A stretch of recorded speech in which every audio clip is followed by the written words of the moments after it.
E aí, pessoal, tudo bem? Se você não me conhece, eu me chamo Harley Pacheco, né? Nossa, como eu tô descabelado hoje, hein, pessoal? Bem, eu tô de fone por causa do barulho aqui, tá triste. Espero que não atrapalhe nossa aula, tá? Bem, hoje a nossa aula vai ser de um texto que eu não gostei, eu li, não gostei, eu já tinha lido na faculdade, mas não achei o resumo dele para fazer a aula. Então eu tive que ler de novo, foram 6 dias aí de leitura. Livro muito grande, mas chato, moroso. Eu acho que foi por isso que eu não fiz o resumo na época, né? O nome do livro é Futuro de uma Ilusão, como você já deve ter visto aí no título, do Sigmund Freud. Por que eu não gostei do livro? Porque o livro é maçante. Tipo, o primeiro capítulo, o segundo, a terceira ele faz, é até legalzinho, mas do quarto até o último é só falando de religião. Ou seja, eu achei muito redundante. Eu não sei se se eu entendi, né, de repente, o que o Freud quis dizer, o que ele quis passar, mas assim, pelo que eu pude perceber, o livro fala muito sobre a mesma coisa. Então, na boa, assiste esse resumo que vale a pena. Se você tiver que ler esse livro para aula, assiste esse resumo. Eu prefiro, se eu soubesse que o livro era tão maçante, eu tinha lido feito um resumo de um resumo, que é muito maçante para falar as mesmas coisas, tá? Primeiro ele começa falando que com o tempo as civilizações elas vão precisando entender as suas origens, né? Só que na medida em que o ser humano percebe que a complexidade do homem é muito grande, ele meio que vai desistindo desse entendimento. E aí surge uma coisa que eles chamam de primeiro problema, que é o seguinte: quanto menos um homem conhece sobre o seu passado, mais inseguro e incerto vai ser o seu futuro, né? E eu concordo com ele também. Aí depois ele fala de um outro problema, que é o fato de existirem muitas questões que são subjetivas, né? E que precisam ser avaliadas. E isso é difícil quando a gente para pensar num histórico milenar, né? Já é difícil quando a gente para no presente, imagina no milenar. O Freud ele diz que uma das grandes diferenças e que faz com que o homem tenha uma supremacia, a raça humana, é a questão de poder discernir sobre cultura e sobre a socialização, além de possuir, né, a capacidade de conseguir controlar e gerar riqueza a partir da natureza. Isso eu também acho que é super legal, né? O autor chama essa capacidade de tendência, tá? E ele diz que essa tendência ela não pode ser separada do homem porque ela influencia diretamente no prazer e na satisfação individual, que se dá sempre em comparação com a satisfação de um outro homem, de uma outra pessoa, né? De um outro indivíduo, de um outro ser humano. O Freud fala que o homem ele conseguiu bem controlar a natureza, mas não de maneira completa, por conta de toda a complexidade, e ele fala mais ainda que mais difícil inclusive do que controlar é, a natureza é você entender, discernir e conseguir controlar completamente as relações humanas, né? Isso eu também acho que é bem por aí, mas isso não é, isso todos falam, não é? O Freud fala, mas todos falam. Para o Freud, parece que toda civilização tem que se dirigir aí sobre o conceito de coerção, de renúncia aos instintos. Você sabe que, se você não sabe, você vai saber agora. O Freud ele tem dois modelos de processo mental, né? Você deve saber o tal do inconsciente, subconsciente, pré-consciente, né? Que foi, acho que foi a primeira. E teve a questão do id, ego, superego, né? E ele fala que o ser humano ele precisa ser controlado e viver nessa coerção porque para conseguir renunciar aos instintos, que são as questões do id, né? Tá? Um detalhe, para você ler esse livro aqui ou para você assistir esse nosso resumo, para você assistir algum resumo, é interessante profundamente que você conheça já as duas tópicas do Freud, tá? Que você consiga entender esses conceitos. Para que eu também não tivesse eu não tenha que ficar explicando, pô, id, superego, id, ego, entendeu? Essas coisas, essas pataquadas todas dele, que são legais até. Bem, uma questão decisiva consiste em saber, né, até que ponto é possível ao homem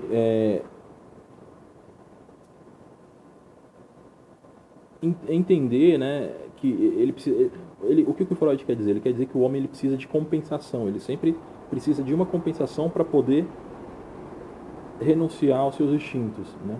Ele fala que essa renúncia ela ela precisa de um ônus, né? O ser humano ele precisa de um bônus para esse sacrifício, que é sempre ficar se reprimindo.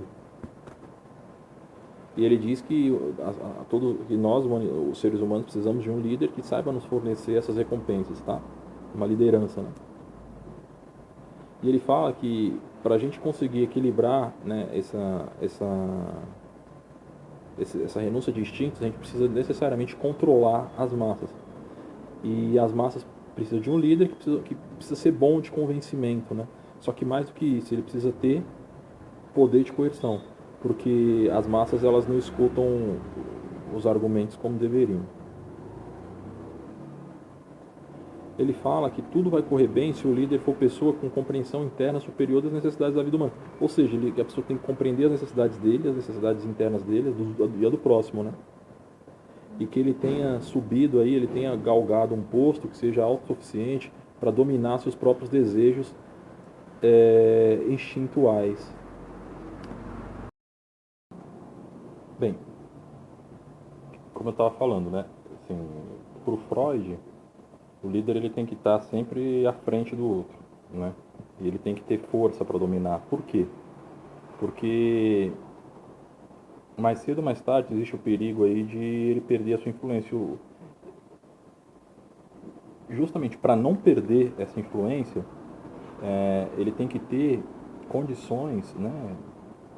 Ter independência, ter meios, né? De poder para regular e manter o pessoal, né? Sem muito alarde. Por isso, ele deixa claro que para regular a sociedade apenas por meio de coerção. A sociedade não gosta de argumentos, né? E ele fala que esse é um ponto cultural, né? Se as pessoas fossem educadas de maneira diferente, elas estariam mais sucintas a aceitar os argumentos.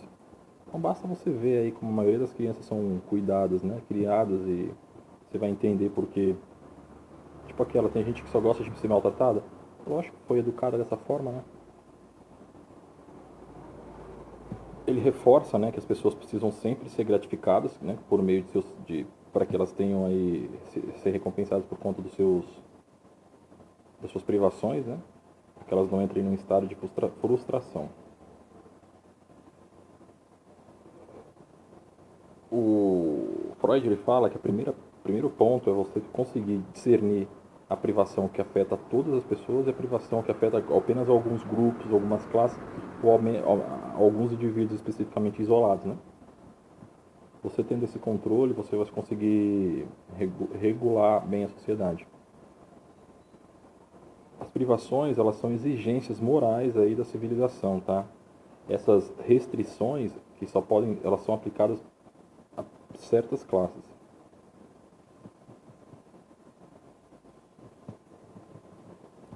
Aqui, pessoal, para você entender, eu fiz esse resumo e está bem resumido mesmo.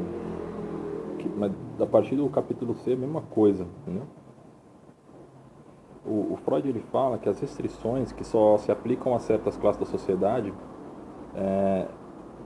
elas não são partilhadas por todos de maneira, né? Porque o líder faz dessa forma. Ele fala, por outro lado, que a satisfação ela pode ser partilhada e não apenas com as classes favorecidas, mas com todos que desfrutam aí dos benefícios da cultura, né? Por quê?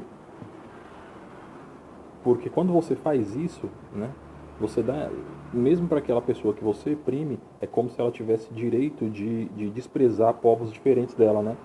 Por exemplo, é como se ela tivesse como desprezar.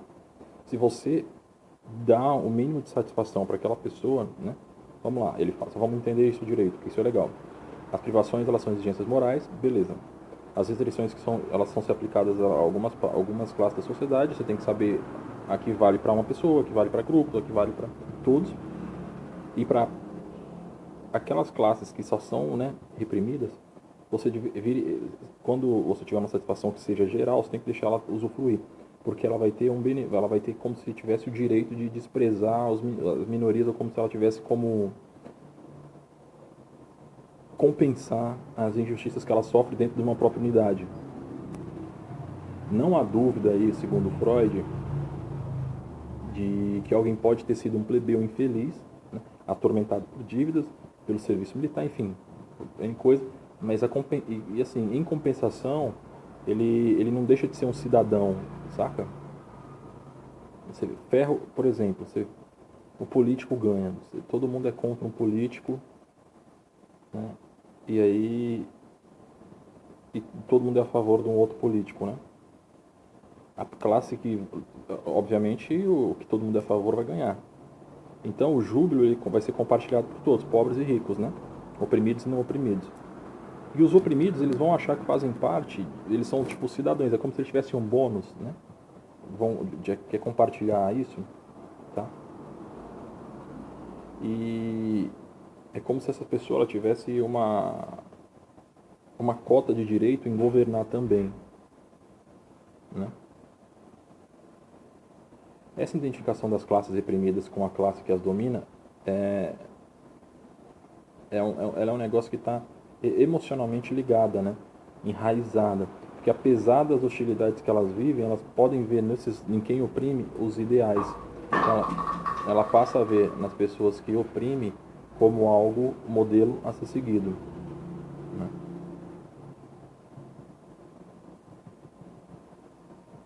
Um tipo diferente de satisfação é concedido aos participantes de uma unidade cultural pela arte, né? Mas o Freud ele fala que a arte ela é inacessível às massas, que que as massas têm que ficar focadas em trabalhar e não, né? E por isso elas não podem usufruir de educação pessoal e muito menos de cultura, né? Quando ela pega um pobre e manda para o museu, o cara não vai entender nada, né? O cara vai achar que tem um monte de quinquilharia, ele vai ver, se você manda esse cara para obra de arte, por mais, né? Esse cara não vai saber. O que o Freud está tentando demonstrar aí são que, por conta dessas situações de opressão, de reprimenda, de abnegações, né, de negação de instintos, surgiu as ideias religiosas, que aí esse ponto toma parte do livro inteiro. Ou seja, a religiosidade ela surgiu de uma necessidade originária de suprir aspirações que a civilização não consegue. Ou seja, da necessidade de defesa contra a força que é esmagadora mente superior, né, da natureza e da ordenação. Aí ele fala que o próprio jogo de apresentação da religiosidade ela ignora inteiramente o desenvolvimento histórico conhecido pelos ideais e pelas diferentes épocas, né? Assim, é como se a religião ela ignorasse como as coisas aconteceram. Eu não acho que é bem assim, né? Eu acho que já foi assim. Na época de Freud era assim. Hoje as coisas são um pouco diferentes. Mas eu também não vou dar minha opinião. Você que tem que tirar suas conclusões a partir do que você, né, entender do texto. Bem, ele acredita que quando o homem personifica as forças da natureza, ele está mais uma vez seguindo um modelo de infância, de criança, que tem o pai, né, que vê no pai. Por isso, para psicanálise é tão importante aí você saber o histórico psicológico, familiar da pessoa, né? É como se o homem ele fizesse isso, ele cria como ele culpa os outros pela incompetência dele de controlar a natureza. Então ele tem lá as suas fraquezas e seu desamparo humano e precisa acreditar não ser superior. Essas vinculações, elas não são difíceis de achar, você vê ela em todo lugar. Porque ela consiste numa relação de desamparo que você observa numa criança em relação ao adulto. Mas você também vê no adulto em relação à força superior, né? E ele fala que essas questões de controle que a religião exerce, a psicanálise mostra, né? Ele fala que não é a intenção dele, Freud, falar das investigações e desenvolvimento das ideias de Deus. E ele fala que não está aqui para isso. Mas o objetivo dele é mostrar que as ideias religiosas elas são ilusórias. Né? Ele diz que ele chega a uma conclusão de que todas as informações proporcionadas por nosso patrimônio cultural, né, elas constituem precisamente elementos que nos poderiam ser de maior importância, ter uma missão muito mais relevante no universo do que para nos reconciliar com o sofrimento do que a própria religião. Ele fala que, assim, ele acha improvável, né, ele acha improvável, é o termo que ele usa, é impossibilidade. Ele não é impossível, assim, vamos já improvável, ele acha improvável provar a Deus, pelo menos o Deus das doutrinas religiosas, né? E diz que é difícil ter algo novo nesses deuses, né? Ele fala que toda essa indignação, toda essa dúvida que ele tem, que ele sentia, os outros também sentiram, mas eles foram muito pressionados a negarem isso, né?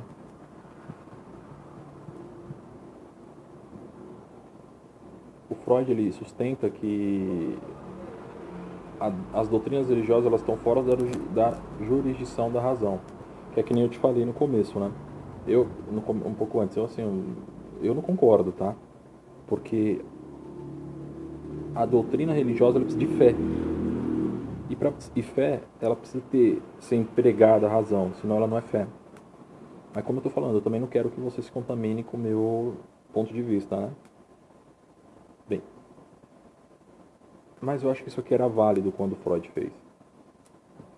Para ele, o segredo da religião é a impressão terrificante de desamparo que a pessoa tem, que ela fornece proteção, né? E a religião, ela dá essa proteção através do amor, e ele acha que essa é uma grande sacada, né? O reconhecimento, é como se esse desamparo arrefecesse, né? Diminuísse aí com a existência de um Pai Celestial, né?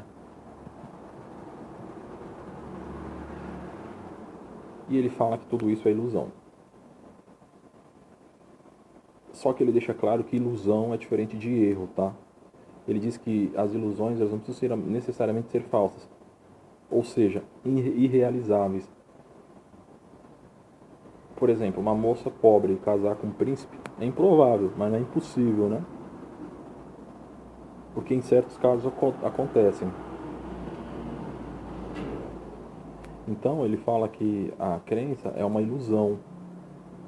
Pode ser que esteja certo, mas é improvável, tá?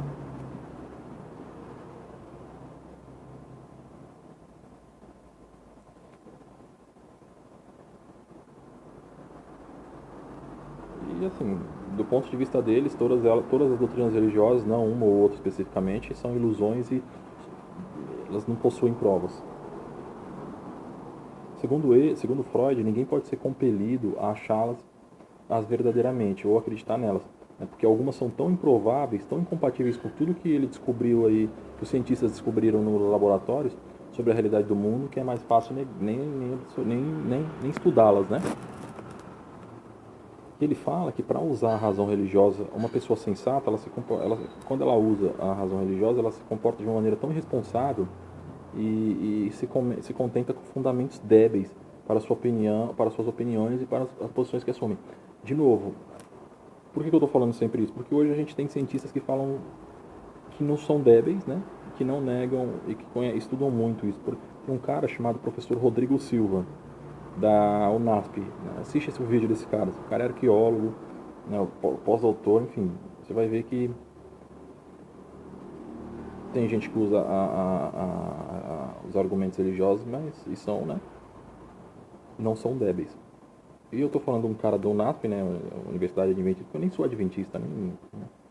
Acho que, enfim, é só para você ter um conhecimento, um plus, né? Um mais aí. Eu acho que o que o Freud está falando é válido, mas válido para a época dele. Para hoje também algumas coisas, mas a gente tem que pontuar que existem algumas considerações que já são antiquadas. Lembrando que antiquado não é ruim, é só antigo. Tá? Tanto não é ruim que a gente está lendo agora. A gente está lendo Freud porque ninguém fez nada melhor. Ele fala que o homem que é humilde e pequeno, ele concorda que os seres humanos desempenharam muita coisa no mundo. E que o homem, ele quando é irreligioso, ele é mais verdadeiro na palavra. Então, avaliar o valor de verdade das doutrinas religiosas, elas não estão no escopo da presente investigação, do texto. Mas ele está querendo dizer de quanto ilusória isso é. Ele fala que no mundo de hoje as pessoas encontram sua única consolação nas doutrinas religiosas e só conseguem suportar a vida com o auxílio delas. E aí ele pergunta, é certo você despojar essas pessoas desse apoio? É como se você tirasse a muleta da pessoa que não consegue andar. E não dá nada melhor em troca, ele está fazendo uma pergunta. Né? Então ele admite que a ciência tem muita coisa para fazer, mas que fez muita coisa também, mas que até o momento não conseguiu, ela não é o bastante para o homem. Né? Porque possui muitas necessidades imperiosas de outro tipo que a ciência jamais vai conseguir arrefecer. A religião, é claro, desempenhou grandes... Bem, eu achei o texto monótono, tá? Mas o nosso vídeo aqui eu estou fazendo de um jeito que fique legal. Bem, estou tentando, né? Não sei se vai ficar. Bem, a religião, ela desempenhou grandes serviços aí para a humanidade. Ela contribuiu muito para a gente dominar os instintos associados. E isso é bom, porque, segundo, eu concordo com Freud nesse sentido. Se não fosse a religião, a gente não conseguiria, de repente, viver em sociedade como a gente vive hoje, né? De maneiras, entre aspas, harmônicas. Evidentemente, tem aí as guerras religiosas, os jihadis, enfim, tem tudo isso. Mas de uma é irrisório se você for olhar geograficamente aí como o mundo está, né? E a religião, ela fez muito sobre isso. Ele fala que o espírito científico provoca uma atitude específica para alguns assuntos no mundo, né? E que as pessoas elas hesitam em bater de frente com a religião, mas que esse limiar ele está sendo cada vez mais rompido, né? E ele fala que a primazia do intelecto ela é verdadeira, né? Num futuro infinitamente distante. Presumivelmente vai estabelecer para os homens as suas próprias realizações sem esperar especificamente de um Deus. Né? E ele fala que para isso basta mesmo uma boa educação, né? E que essa educação ela seja libertada de todo o ônus das doutrinas religiosas, né? Para que a gente consiga causar grandes mudanças na natureza psicológica hostil e nociva dos homens. Bem, pessoal, espero que você tenha gostado do vídeo. Eu tentei reduzir ao máximo. É óbvio que você não vai conseguir entender... Bem, eu acho, na minha opinião, você consegue entender o livro inteiro, porque tentei fazer um resumo bem legal, mas o ideal é que você leia, né, a obra original e veja se o meu racional está coerente com o que ele quis passar. Espero que você tenha gostado. Só um detalhe, apareciam as propagandinhas aqui embaixo, clica nelas aí que você está me ajudando. E se inscreve no canal aqui embaixo também, e sempre ficar né, novidades. Se quiser me seguir no Instagram, sinta-se à vontade, é Harley Pacheco, tá?